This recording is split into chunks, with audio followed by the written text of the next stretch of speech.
சரியான வெயில் போலையே இன்னைக்கு. வாழ்ந்தா உன்னை மாதிரி தான்டா சொங்கி வாழணும். போட்டதை தின்னு விட்டு நீ வாடுக்கு இருக்க. நானா வேலைக்கு போக மாட்டேன்னு சொல்கிறேன், என்னை யாரும் வேலைக்கு கூப்பிட மாட்டேங்கிறாங்க கிளிங்மா. 300 ரூபா சம்பளத்துக்கு வேலைக்கு போனால் 500 ரூபா டீ காசு கேட்குற. அப்புறம் உன்னை எப்படா வேலைக்கு கூப்பிடுவாங்க?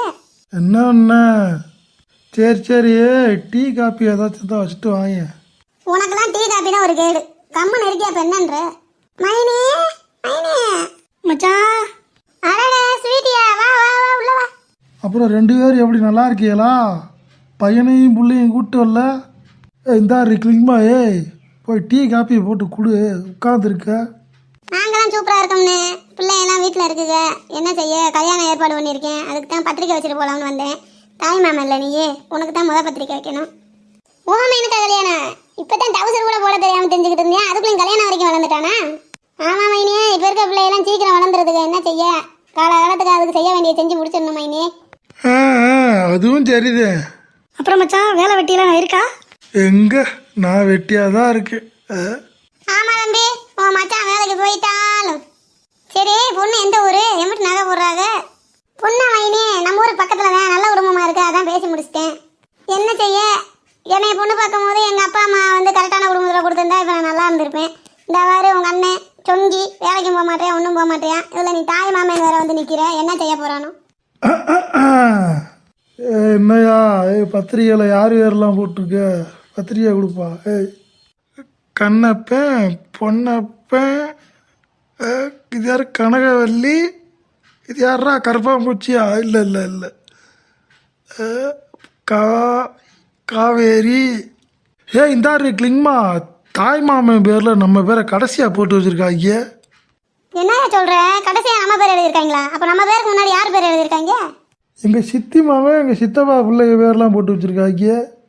ஏன் வீட்டு சித்தி பிள்ளை சித்தப்பா பிள்ளைங்கெல்லாம் சின்ன பிள்ளைங்க. எங்கள் பேரை போட்டு அவங்க பேரை பின்னாடி போடணும். நீ யாரை கேட்டு எங்கள் பேரை பின்னாடி போட்டு வச்சுருக்க? இப்போ தாய் மாமே உங்களுக்கு தான் பத்திரிக்கை வைக்கிறேன்னு வந்திருக்க. என்ன நடிச்சிட்டு தெரியுறீங்களா? அக்கா, அது ஒன்றும் இல்லைக்கா, உங்கள் பேர் தான் ஃபஸ்ட்டு எழுதி கொடுத்தேன். பிரிண்டிங் அடிக்கிற இடத்துல மாற்றி அடிச்சு விட்டாங்கக்கா. நல்ல கதை ஓட்டுற நீ. நீங்கள் சொல்கிறதெல்லாம் நம்புற மாதிரி இல்லை தம்பி. இது நல்லதுக்கு இல்லை, நான் சொல்லிட்டேன். சரி விடுக்கலிங்கம்மா. சரி, கல்யாணத்துக்கு எப்போ துணிமணியெல்லாம் எடுக்க போறிய? மச்சான், அடுத்த வாரம் எடுக்கலான்ட்டு இருக்கோம் மச்சான். என்ன பிச்சை எடுக்க போறிய? என்னத்தையா எடுக்க போகிற? துணிமணியை தானே கேட்டேன். அதான் அந்த துணியை தான் மச்சான் சொன்னேன். தெளிவாக பேசியா, தத்தி மாதிரி பேசிகிட்டு இருக்க. என்னண்ணே, பத்திரிக்கை வைக்க வந்து அப்படி மரியாதை இல்லாமல் பேசிட்டு இருக்கீங்க. என் புருஷங்கிட்ட கரெக்டாக பேசிக்கங்க.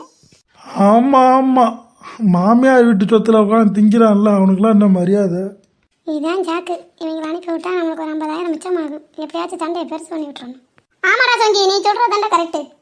என்ன மைனி, அண்ணன் தான் அறிவு இல்லாமல் பேசுகிறாருன்னா நீங்களும் அவருக்கு சப்போர்ட் பண்ணிட்டு இருக்கீங்க. இந்த ஒரு ஸ்வீட்டு என்னதான் இருந்தாலும் அவர் என் புருஷன். நீ பார்த்து என் புருஷனுக்கு மரியாதை கொடு. அறிவு இல்லை அப்படி இப்படின்னு பேசிக்கிட்டு இருக்க, மரியாதை விட்டு போயிடும் பார்த்துக்க. செருப்பை தூக்கி வீசி விட்டுருவான் பார்த்துக்கோ. ஏண்டார் ஸ்வீட்டி, வாடி வீட்டுக்கு போகலாம். இவெல்லாம் ஒரு மனுஷன் மாதிரியா பேசுறியா? கிளம்பு. இந்த பக்கம் தாய் மாமன் பேய் மாமன் எல்லாம் இங்கிட்டு வந்துடாத.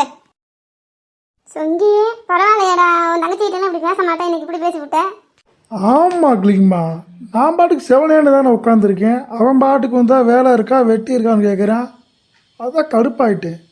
பத்திரிக்கையில் வேற பேரை கடைசியாக போட்டு வச்சிருக்கான். என்னைய பார்த்தா அவன் அப்படியே நடுங்கணும் இனிமேல். ஆமாடா, உன்னை பார்த்து நடுங்கிட்டாலும். ஆமாடா சொங்கி, நீ பேசுனது கரெக்டாக தான்டா இருந்துச்சு. இத்தனை நாளாக நம்ம கண்ணுக்கு தெரியல. இன்னைக்கு பிள்ளைக்கு கல்யாணம்னே பத்திரிக்கை தூக்கிட்டு ஓடி வராங்க. முத உங்களுக்கு தான் வைக்கிறேன்னு. ஏன்னா அப்போ தானே செய்மாறு செய்வோம். ஆமாடி கிளிங்மா, சொந்த பந்தமெல்லாம் இப்படி தான் இருக்காங்க.